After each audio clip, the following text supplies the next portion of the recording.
The consumer really wants to own their own health. And we don't have a lot of guidance on how to market these novel products. They want to have the power to dictate what goes into their bodies. You can imagine the conflict that our clients face, all trying to figure out a way to get these products that we know that the customers want. You can actually extract that element of the DNA from the plant. You can grow it in a lab.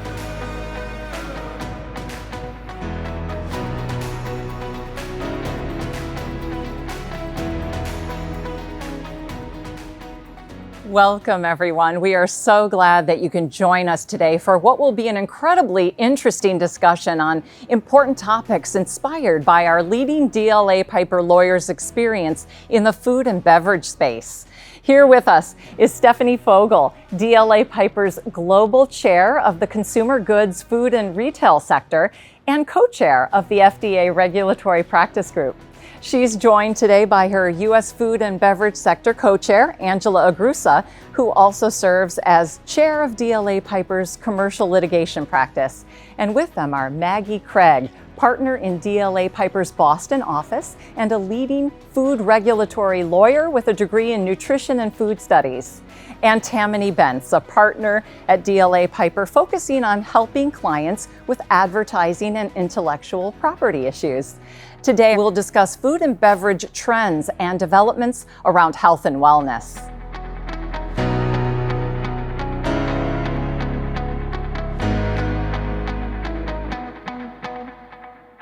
So health and wellness is such a big issue today with companies and consumers. I'm curious, what are some of the drivers in this space? Well, there are a number of drivers in the space. First of all, there is an overwhelming desire by consumers to maintain health and wellness, especially following the issues we've had with the pandemic.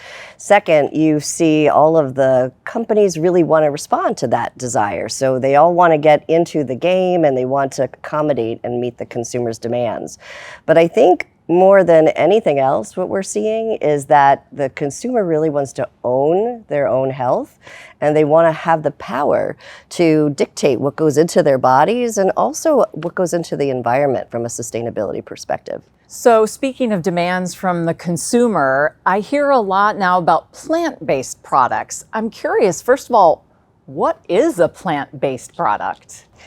Well, there are a lot of plant-based alternative products out in the market, and it's a huge area of innovation, and they can really run the gamut of a number of different kinds of products.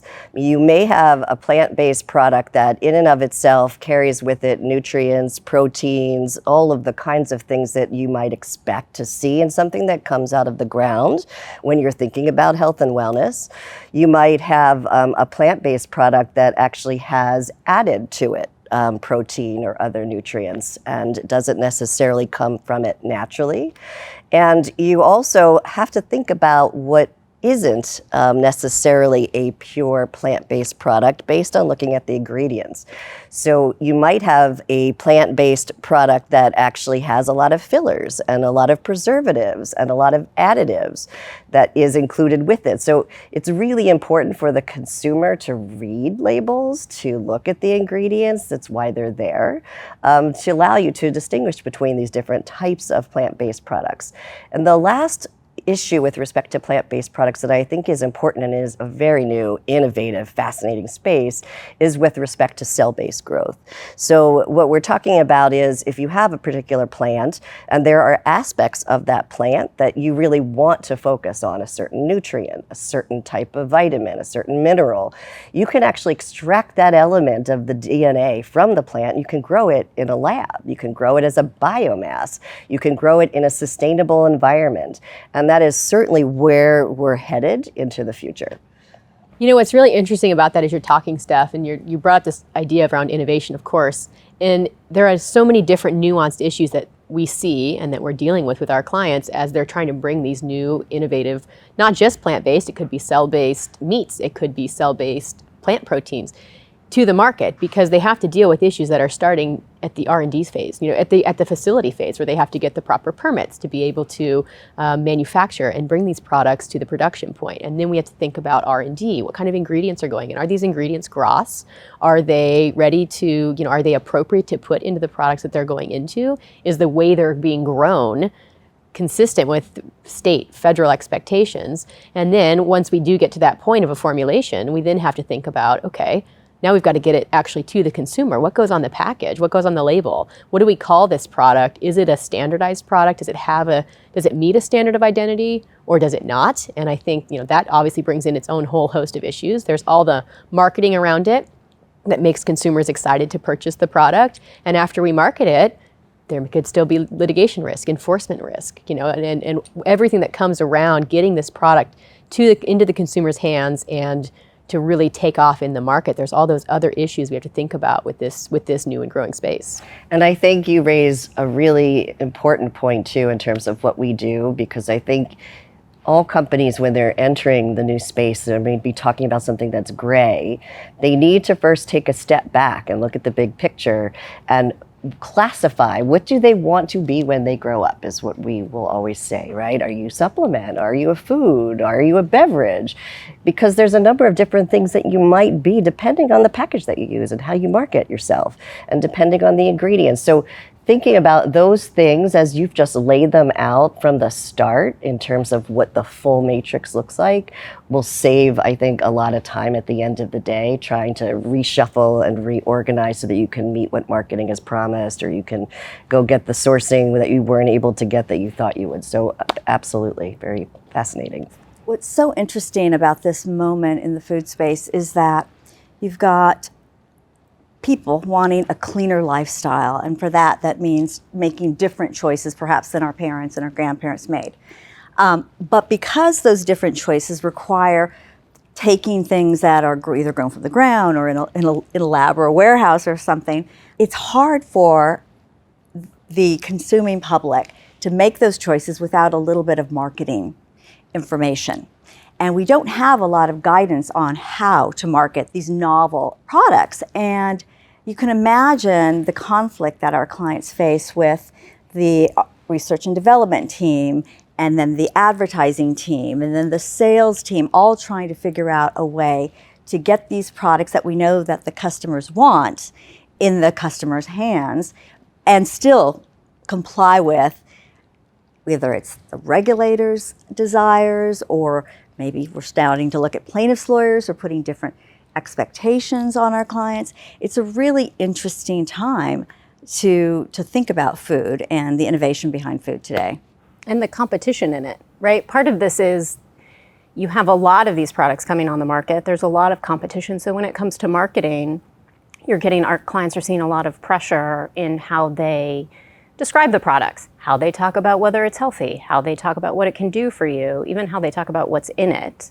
You see a lot of conflict there in what marketing wants to do versus what the regulatory bodies are expecting in that space. And I think there's two different pieces to that too, in terms of the marketing aspect of it. I think that consumers need to be educated in terms of what it is that they're looking at, because as Maggie was saying earlier, just because something is plant-based doesn't necessarily mean that it's not artificial, that it doesn't have fillers in it, that it doesn't have preservatives in it. It can't be assumed that it is, something that just comes out of the ground is perfect and I should be eating that instead of everything else that I have. And I think consumers are starting to become familiar with the importance of really paying attention to the information that's provided to them on the labels, because companies are trying to be transparent. But I think companies are also very challenged by the fact that there are a series of regulations that are very detailed and very complicated that require you to call out certain things. And that's not always transparent because they're aged, they're old. So they're trying to fit compliance with regulations, but also reach the consumers in a way that's going to be helpful to them. So I have a question for you guys from the regulatory standpoint. There are standards and statements of identity for certain types of food that we eat. What happens when there isn't one, right? We're eating something that there has been no declaration of what it is, at least sanctioned by the regulatory body. Yeah, that's a great question. I think those gaps are what is creating some confusion for both companies and for consumers. So when we think of standards of identity, there are age-old, as Steph was saying, standards of identity for things like cheese or milk, different meat products. When we have types of products that are coming on the market, let's say a plant-based burger, a burger is traditionally a meat product, and that might not necessarily fit the standard of identity. And so in that case, where we have those gaps, now we're starting to see where regulators are not taking that action. We're starting to see courts filling in those gaps and starting to define some of those terms. Or state legislators might be, implementing their own laws. And that creates then a patchwork system of laws where there's a number of different types of statements on the label, but consumers, companies actually more so, have to consider, well, what's our risk in going to market with the proper name on the product when it's not defined? And I think we're probably seeing that in litigation space as well. Yeah, well, it reminds me of the early days of some of the almond milk litigation, where almond milk has been around since the Egyptians, right? It's been around forever. And yet there was a rash of cases filed, 8 or so years ago, challenging whether you could call almond milk, because milk is technically, per regulation, something that comes from a lactating mammal or a human. And so there were these challenges about it, and the courts ultimately said, come on, public, you know what almond milk is. You've been drinking almond milk for a really long time. You have to put some common sense into your brain when you're making purchases. Not everything is technically exactly what a regulation may have intended decades and decades ago. And I think we're going to see a little bit of that. Courts will hold companies accountable for transparency, but they're not going to require companies to or insist that customers not use their common sense in making purchases. Yeah, I think to your point, Angela, it has fallen on the courts to help to assess what consumers would expect and is a misrepresentation and what isn't. And to Tammany's point in terms of marketing, I think it behooves companies to think about how can we be the most clear, what are the qualifiers? We'll say this is lactose free or this is not from cows or whatever we have to say, because it's not like they want to hide these issues. But to some extent, the FDA has been really overwhelmed with a number of issues, and the standards of identity need to change. And arguably, as soon as they do, they're going to be outdated again. But they've requested comment. Always, companies are willing and interested in providing information. I strongly encourage companies to continue to do that because they know what they see in the market. But it's always going to be an evolutionary process as things evolve as quickly as they do. But part of the challenge for clients is that it's on them to educate not just consumers when they enter a space, right? Although almond milk had been around since the Egyptians, when traditional dairy companies started marketing them, it was on them to try to educate consumers on what it was because they were new to the space. Same with plant proteins, right? When it became a new thing and companies are entering the space, they have to educate consumers on what it is. They also apparently have to educate regulators a bit on what it is, and then there's like a lag time between their ability to do that and when those regulations come out.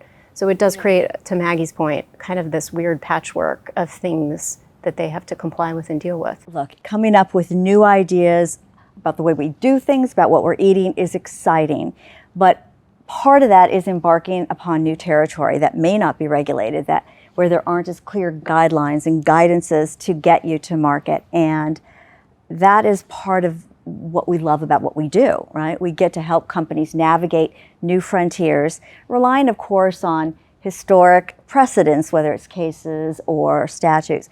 But it is a very exciting time to be part of innovation in the food and beverage space. So you've all mentioned some really great things there. You've talked about standards of identity, and you talked about regulation as far as the courts regulating. Is there anyone else that is regulating these issues right now, or does there need to be regulation from different agencies? Absolutely. I mean, the regulation comes from a variety of different agencies. So we have, with respect to the food, the FDA, and the FDA is the one who will enforce the standards of identities that we've been talking about, and they're the ones who can change it. So they're the ones who are collecting comment, which takes a very long time to actually evolve.